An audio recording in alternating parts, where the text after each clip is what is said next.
নমস্কাৰ বন্ধুসকল, আপোনালোক সকলোকে পপিমনি কিটচেনলৈ স্বাগতম জনাইছোঁ। লগতে শাৰদীয় দুৰ্গা পূজাৰো শুভেচ্ছা জ্ঞাপন কৰিছোঁ। চাওঁতে পূজাৰ দিনকেইটা যাবৰে হ'ল আৰু আপোনালোক সকলোৱে নিশ্চয় এই দিনকেইটা খুব উলহ মালহৰ মাজেদি পাৰ কৰিছে। নতুন টেষ্টি খোৱা বস্তু খাইছে। ময়ো আজি পূজা বুলি পূজাৰ স্পেচিয়েল পনীৰ মছলা বনাবলৈ আৰম্ভ কৰিছোঁ। আহকচোন তেনেহ'লে অকণমানো দেৰি নকৰি আজি আমি বনাবলৈ আৰম্ভ কৰি দিওঁ। বন্ধুসকল, মোৰ এই চেনেলটো একেবাৰে নতুন হয়। আপোনালোকৰ সহায় সহযোগ অবিহনে মই আগবাঢ়ি যাব নোৱাৰোঁ। গতিকে প্লিজ মোৰ চেনেলটো ছাবস্ক্ৰাইব কৰি দিবলৈ নাপাহৰিব আৰু আগলৈ শ্বেয়াৰ কৰি দিব। এখন ডাঙৰ থালত এনেদৰে অলপমান মই মিঠাতেল ঢালি লৈছোঁ আৰু এই তেলখিনিৰ লগতে মই হালধি এচামুচ দি দিছোঁ, এচামুচ ধনিয়া পাউডাৰ দিছোঁ, এচামুচ জিৰা পাউডাৰ দিছোঁ, এচামুচ ৰঙা জলকীয়া গুড়ি দি দিছোঁ, 1 চামুচ গৰম মছলা আৰু আধা চামুচ জালুকৰ গুড়ি দিছোঁ আৰু 1 চামুচ মই নিমখ দি দিছোঁ আৰু এইখিনি এতিয়া মই তেলখিনিৰ লগত ভালদৰে মিক্স কৰি ল'ম।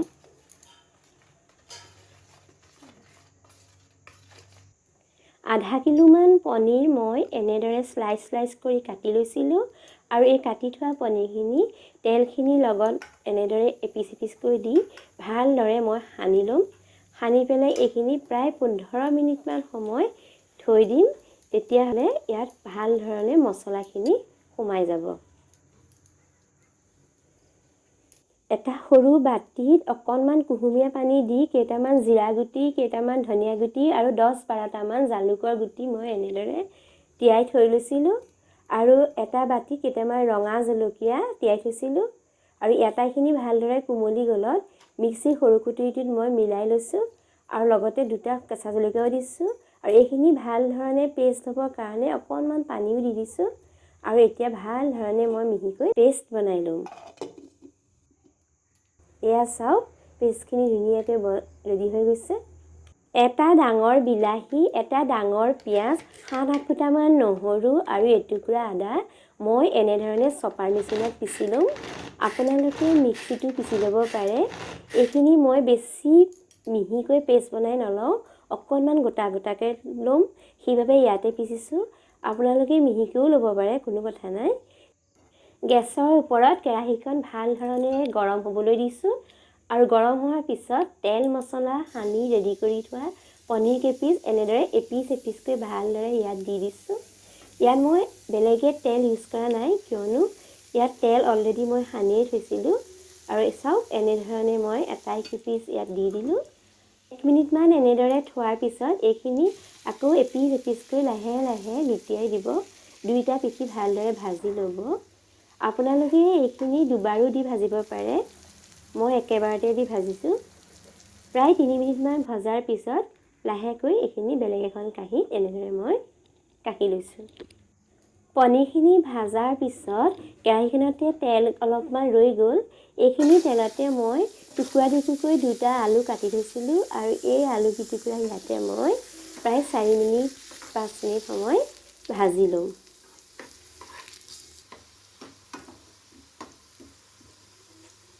আলুখিনি এনেদৰে ভাজি আধা ভজা হ'লে এনেদৰে এটা বাটিত মই এইখিনি কাঢ়ি লৈছোঁ।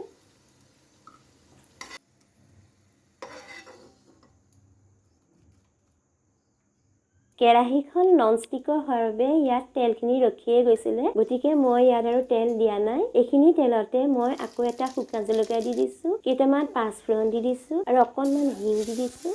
এইখিনি গৰম হৈ গ'লত ইয়াতে পিচি থোৱা বিলাহী, পিঁয়াজ, নহৰু পেষ্টখিনি দি দিছোঁ আৰু এইখিনিও ভাল ধৰণে মই অলপ ভাজি ল'ম।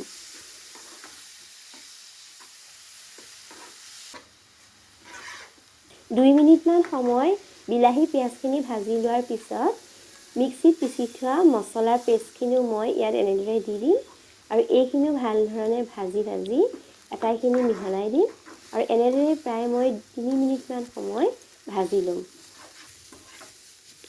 মছলাখিনি ভাজি এনেদৰে শুকাই যোৱাৰ পিছত আধা ভাজি থোৱা আলু কেইটুকুৰাও ইয়াতে দি দিছোঁ আৰু এইখিনিও ভাল ধৰণে মই লৰাই দিছোঁ আৰু লগতে অকণমান কস্তুৰী মেথি পাউডাৰ হাতেৰে মোহাৰি দি দিছোঁ, এটা তেজপাতা দি দিছোঁ আৰু এইখিনি ভালদৰে মিহলাই লৈছোঁ আৰু অকণমান ভাজি লৈছোঁ।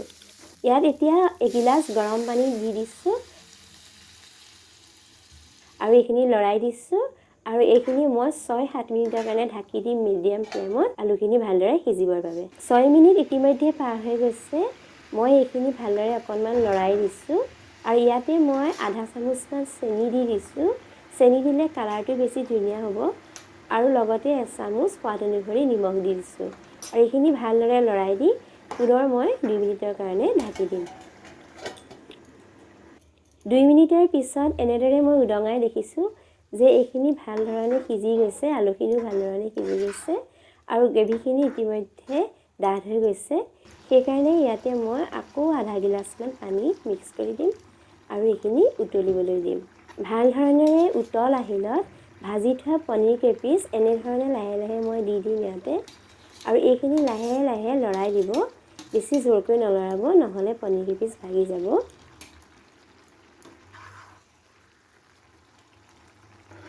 এয়া চাওক পনীৰখিনি দি দিয়াৰ পিছত ধুনীয়াকৈ এইখিনি উতলি আছে আৰু গ্ৰেভিখিনি ধুনীয়া জোখত হৈ গৈছে পনীৰ মছলাখিনি ৰেডি হৈ গৈছে শেষত ইয়াতে অকণমান ধনিয়া মই কাটি দিছোঁ চাওক কিমান ধুনীয়া হৈছে কালাৰটো আৰু খাবলৈ বহুত টেষ্টি হয় বন্ধুসকল আজি মোৰ ৰেচিপিটো চাই কেনেকুৱা পালে জনাবচোন যদি ভাল পাইছে তেনেহ'লে প্লিজ এটা লাইক কৰি দিব আৰু চেনেলটো ছাবস্ক্ৰাইব কৰি দিবলৈ নাপাহৰিব আৰু আগলৈ শ্বেয়াৰ কৰি দিব মাৰ আশীৰ্বাদত আপোনালোক সকলো ভালে থাকিব আকৌ লগ পাম বাই I don't know what you've been told, but time is running out. No need to take it slow. I'm stepping to your toe to toe.